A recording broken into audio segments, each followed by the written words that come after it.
Welcome to Bloom Today. We have a grace-filled show for you. We're going to be talking about those without sin. Hi, I'm Paula Wallace, president of Bloom in the Dark, and this is Ginny Priz, the single-handed serenity coach. Welcome to Bloom Today, where we talk about internal and external brokenness and how you can heal, so that you can use the fertilizer of your past to bloom today.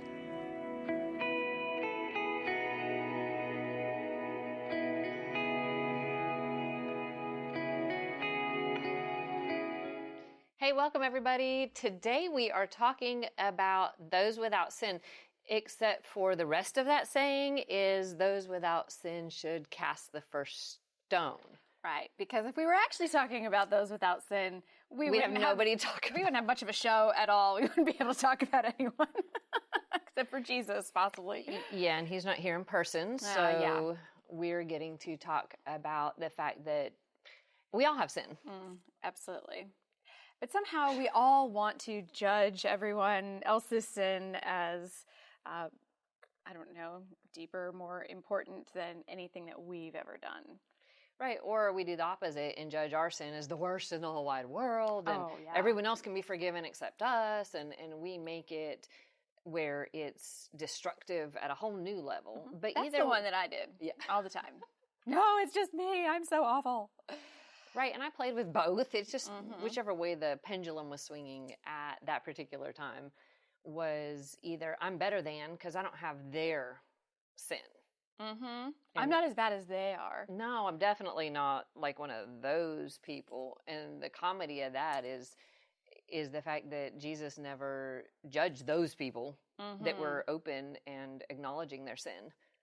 What he did do was judge the people who were like the other end of my spectrum, which is but I would never do that. That is, I'm better than that. I would not choose that sin. And where we're being self-righteous and judgmental, and Jesus was not too kind to those people. No, who thought they were better than everyone else because Yes. they performed better than everyone else. And they look better on the outside. Right, or that's they... really what it was, because even just that self-righteousness in itself is pride. Sin and pride, exactly. And so for myself, walking through life and not having any familiarity with certain sins, those are the people that I would tend to judge more so than anyone else, because I didn't understand why they would choose that kind of a sin. So, for example, with addicts, alcoholics, before I knew I was an alcoholic, I judged them as completely weak. That what is wrong with them, that they just couldn't stop. Why was this such a problem? Couldn't they see it for their own eyes? Why were they so blind? Why would they continue to choose something that was so terrible for them and had such a hard impact on their life? But then I also assumed that anyone who is an alcoholic was immediately living under a bridge and homeless and, the extreme version of complete brokenness. Rather than the functional alcoholic? Absolutely. So you can imagine for me, when I found out I was a functional alcoholic, what do I do with this information? And all of a sudden it turns the tables of I'm this huge failure and put all kinds of the shame that I was pointing my finger at everybody else. Now all of a sudden I'm pointing it at myself and understanding it in a whole new light, and had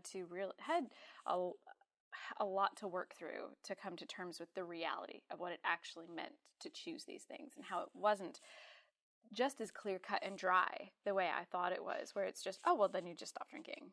Oh, but if that's the way that I've learned to cope for years and years and years, and there's a slow progression over time, and it's not for the reasons that I thought it was. Because the drinking was never about the drinking. It was about the emotions, the escape, exactly. Something that I was trying to feel better was really what I was looking for, and I just didn't know how. Yeah, well, I got raised with that. We're going to do everything right. Perfection is what you're supposed to do, what you're called to do.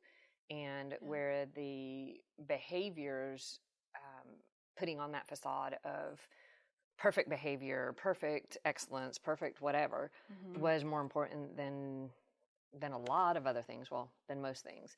And so you would look at all of those who were not performing that well as, like you said, weak or in my case, stupid, clueless. They just, why didn't they just? And when I was 18 was the first time I realized how it felt to be totally out of control in an area. And that was with the food addiction thing where, why couldn't I just stop binge eating? Why couldn't I just not? And I realized, wait a second, when I judged those people that were sitting there eating too much at a buffet, I had no compassion. But when I was the one sitting there stuffing food into my mouth at bizarre levels, I suddenly knew what it felt like on the inside for that person that was sitting there hurting and having food be the thing that gave them comfort. Right. And later on, after my divorce, and I was hurting and broken, then I acted out in a range of different ways that I had said I would never do that. And then when... That's so fun. That phrase just follows us around, doesn't it? Oh, no, I'd never do that. I would never say never. It's not a good idea. Because then when I kind of woke up to what I was choosing, and I was like, God, why? I don't want to do this. Why did I choose this? And he's like, Paula, I really couldn't use you to speak hope and healing into people while you were judging. So I had to smash self-righteousness just completely out the window by you seeing that under the right set of circumstances, you were just as broken and just as likely to make every bad decision as anybody else. And took that pride, just obliterated it. Right. In my life. It has the first, who has no sin can cast the first stone. But it doesn't work. And when we find ourselves in that place, it's all of a sudden, that what it did for me was open my eyes to understand that really the phrase there, but for the grace of God go I. Yes. That I thought, I'd never, ever do that. And so judged those people until it finally became clear, I could be just as susceptible to these things as anyone else. We actually are all broken. And that's where, when we start understanding that everyone's broken, and there's major ways that we show that brokenness, kind of extremes on the spectrum. And I, part of my time, did the self-righteous judgmental extreme of brokenness. Yeah. It's still broken. It's not healthy. Exactly. It's not balanced. It's not compassionate. It's not loving. It is not kind when you're criticizing and critiquing and judging and evaluating those around you, even if you're not saying it. The attitude, the heart, the internal aspect of it. You read the Bible, God says all kinds of things about that not being okay. And Jesus in person said all kinds of things about that not being okay. And it does come from a place of needing to feel secure personally. I spent a whole lot of time judging people. I made that was how I made friends when, earlier in high school, college, young adult years. That's what I did. That's how I knew was, we have something in common. We hate the same things, or we find the same things annoying. And what that does is, I thought it was bringing us together, but it's just separating. It's really just separating and isolating, and it's not encouraging and causing anyone to bloom in any way. And Jesus talks about the parable of the two men who go into the temple to pray. And the first one who is saying, "Thank you, God, for not making me like them." And then them that's sitting there beating his chest going, "God, I'm so broken. I'm so desperate for you because I've messed everything up. I'm a failure. I'm lost." And then in Luke 8:14 it says, "I tell you, this man," meaning the one who is asking for mercy rather than the other, "went home justified before God. For all those who exalt themselves will be humbled, and those who humble themselves will be exalted." Which is so important when we look at those places in our own life and realize that it is coming out of brokenness. The fear of other people's judgment, and we judge them first so that we can try to feel better about ourselves, or that comparison when it comes to the brokenness and how, well, I've made better choices with my brokenness. I'm a workaholic instead of an alcoholic. Woohoo! It's still doing damage to your family. It's still doing damage to you and your relationship with God and your relationship with others. It still has the potential for actually generational problems as well. So it's not really any better. And then there's that more codependent style need for love and acceptance, right?